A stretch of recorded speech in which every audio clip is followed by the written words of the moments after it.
పరాజయం తర్వాత వాస్తవ లోకం వచ్చిన మాజీ బూత్ మంత్రులు ఎవ్వరికీ అందుబాటులో లేకుండా పోయారు.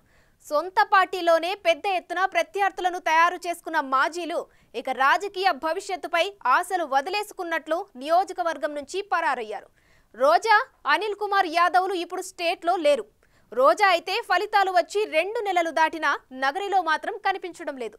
విదేశాల్లో ఫ్యాన్సీ డ్రెస్లు వేసుకొని విహరిస్తున్నట్లు సోషల్ మీడియాలో హల్చల్ చేస్తున్న ఆమె ఫోటోలు చూస్తూ 2 సార్లు ఆమెను గెలిపించిన నగరి ఓటర్లు ముక్కున వేలేసుకుంటున్నారు.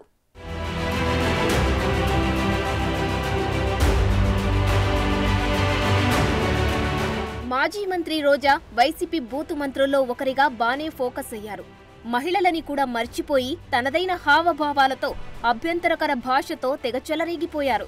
2014లో మొదటిసారి ఎమ్మెల్యేగా అసెంబ్లీలో అడుగుపెట్టినప్పుడు అదే వైఖరి కారణంగా అసెంబ్లీ నుంచి దీర్ఘకాలం సస్పెండ్ అయ్యారు.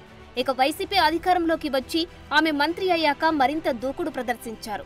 టీడీపీ, జనసేన అధినేతల్ని తీవ్ర పదజాలంతో టార్గెట్ చేస్తూ తన జగనన్న కళ్లల్లో ఆనందాన్ని వెతుక్కుంటూ కాలం గడిపేశారు.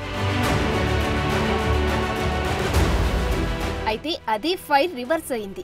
2 సార్లు బొటాబుటీ మెజారిటీతో గట్టెక్కిన రోజారెడ్డి మూడోసారి 45,000 ఓట్ల తేడాతో ఘోర పరాజయం పాలయ్యారు. అటు వైసీపీ కూడా కనీసం ప్రధాన ప్రతిపక్షం హోదా కూడా దక్కించుకోలేకపోయింది. ఇప్పుడు పార్టీ ఓటమికి రోజా నోటి దూకుడు కూడా ఒక కారణమని వైసీపీ సీనియర్ల నుంచి కార్యకర్తల వరకు నమ్ముతున్నారు. ఆ క్రమంలో నగరి వైసీపీలో ఆమెపై ఉన్న వ్యతిరేకతతో ఆమె నియోజకవర్గంలో అడుగుపెట్టే పరిస్థితి లేకుండా పోయింది. మరోవైపు వైసీపీ మీడియాలో చంద్రబాబు, పవన్ కళ్యాణ్లపై వ్యక్తిగతంగా చేసిన విమర్శలతో కూటమి శ్రేణులకు ఆమె కనిపించే అవకాశమూ లేకుండా పోయింది.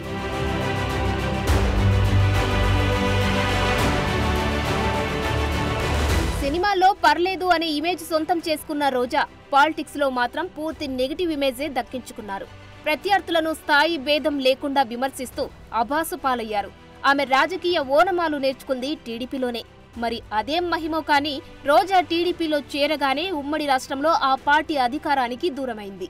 2004 ఎన్నికల్లో మొదటిసారి టీడీపీ నుంచి పోటీ చేసిన రోజా ఓడిపోవడంతో పాటు టీడీపీ పరాజయం పాలైంది. లీడర్లను తయారు చేసే కార్ఖానాగా పేరున్న టీడీపీలో రాజకీయ శిక్షణ పొందిన రోజా 2009 ఎన్నికల సమయానికి దివంగత వైఎస్ ఆశీస్సులు సంపాదించుకుని కాంగ్రెస్ బాట పట్టారు. 2009 ఎన్నికల్లో కాంగ్రెస్ రెండోసారి గెలిచినప్పటికీ ముఖ్యమంత్రి వైఎస్ ఏడాదిలోపే అమరులై విషాదం మిగిల్చారు. ఆ ఎఫెక్టుతో రోజాకి ఐరన్ లెగ్ అన్న బ్రాండ్ పడిపోయింది. ఇక తర్వాత జగన్ పంచకు చేరి 2 సార్లు ఎమ్మెల్యేగా గెలిచి ఏపీ ఐఐసీ చైర్మన్ గా, తర్వాత మంత్రిగా పనిచేసిన ఆమె తన కుటుంబ సభ్యులతో కలిసి పెద్ద ఎత్తున దందాలు చేసి పెద్ద ఎత్తున వెనకేసుకున్నారన్న ఆరోపణలు ఉన్నాయి. అదీ కాక గడిచిన 10 ఏళ్లు ఇష్టారాజ్యంగా నోరు పారేసుకుని రాజకీయంగా నష్టపోయారన్న విమర్శలు ఉన్నాయి. జగన్ మెప్పు కోసం అన్నట్లు ప్రతిపక్ష నేతలపై వ్యక్తిగత దూషణలు రోజా స్థాయిని దిగజార్చాయి. మరోవైపు సొంత పార్టీలోనే ఆమె శత్రువులను ఆమె పెంచుకుంటూ పోయారు.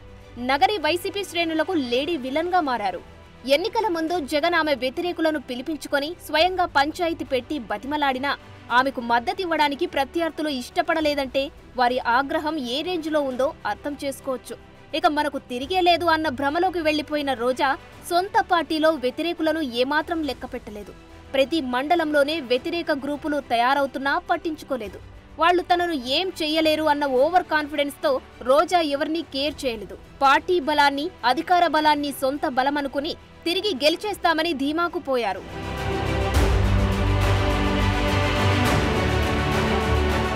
చివరికి కుటుంబ సభ్యులు, సోకాళ్లు సలహాదారుల సలహాలతో ఘోరంగా ఓటమి పాలయ్యారు.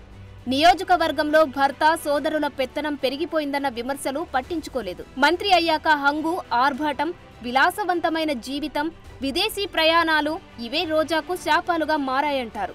టూరిజం శాఖ మంత్రిగా కనీసం చిన్న ప్రాజెక్టు కూడా తన నియోజకవర్గానికి తీసుకురాలేకపోయారామె. ఏ రోజు తన శాఖ గురించి ఆమె రివ్యూ నిర్వహించలేదు. ఎన్నికల్లో ఓటమి తర్వాత తన మకాం నగరి నుంచి చెన్నైకి మార్చారు. వీలున్నప్పుడల్లా ఆలయాలు సందర్శిస్తూ సదరు ఫోటోలను సోషల్ మీడియాలో హైలైట్ చేసుకున్నారు. మీడియాకు ముఖం చూపించడానికి కూడా ఇష్టపడలేదు. ఇంటా బయట తనపై సాగుతున్న ప్రచారంతో మరీ పరువు పోతుండడంతో ఫలితాల తర్వాత సైలెంట్ గా ఉన్న రోజా సోషల్ మీడియాలో పొలిటికల్ గా కాస్త యాక్టివ్ అయ్యారు. టూరిజం మంత్రిగా తన హయాంలో నిర్మితమైన ఋషికొండ ప్యాలెస్ పై వెల్లువెత్తుతున్న విమర్శలకు సమాధానమిచ్చే ప్రయత్నం చేశారు. రుషికొండపై పర్యాటక శాఖ భవనాలను నిర్మించడం తప్ప అని ప్రశ్నించారు.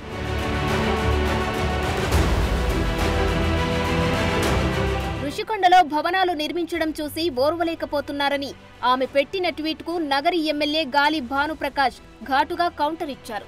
నవ్విపోతురుగాక నాకేటి సిగ్గు అన్నట్లుంది మీ యవ్వారం. ముందు ఆ ప్యాలెస్కు మీ కొత్త బెంచ్ కారుకు ఉన్న సంబంధమేంటో బయట పెట్టండని ఆయన వ్యాఖ్యానించడం హాట్ టాపిక్గా మారింది. ఇటీవల తమిళనాడులోని ఓ ఆలయంలో రోజా ప్రవర్తించిన తీరు మరోసారి వివాదాస్పదమైంది. తనతో కరచాలనం చేయడానికి ముందుకొచ్చిన ఆలయ పారిశుద్ధ సిబ్బందిని దూరంగా ఉండమని రోజా నిలువరించడం విమర్శలకు దారితీసింది. రోజా చర్యను తమిళ మీడియా ఎండగట్టింది. ఎన్నికల తర్వాత చాలా రోజులకు జగన్ను కలిసిన రోజా ఆ తర్వాత పూర్తిగా సైలెంట్ అయిపోయారు. ఇప్పటికే నగరి ఎమ్మెల్యే భానుప్రకాష్ సైతం రోజాకు వార్నింగ్ ఇచ్చారు. నగరి పాదిరేడు భూముల స్కామ్ సహా భూ కబ్జాలు, అన్నదమ్ముళ్లతో కలిసి దోచుకున్న భూములు, చేసిన అవినీతి అన్నిటినీ బయటకు తీస్తామని, ఆడుదాం ఆంధ్రాలో అందనంత అవినీతి చేశారని, వాటిపై విచారణ జరిపిస్తామని రోజాను వదిలిపెట్టే ప్రశ్నే లేదంటున్నారు.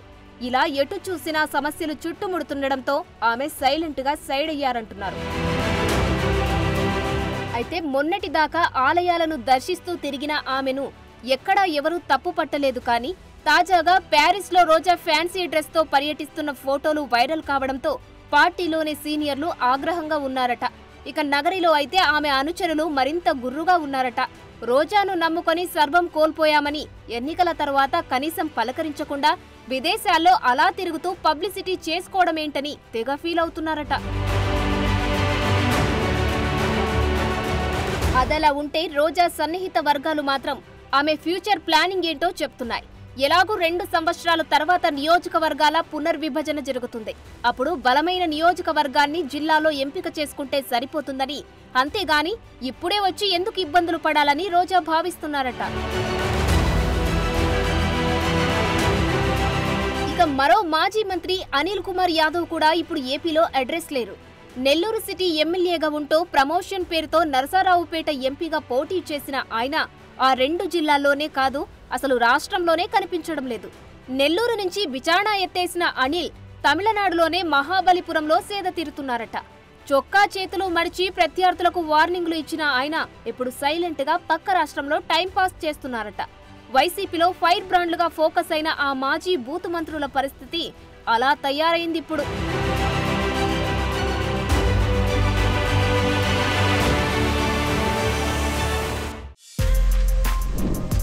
For more videos like this, subscribe Big TV channel.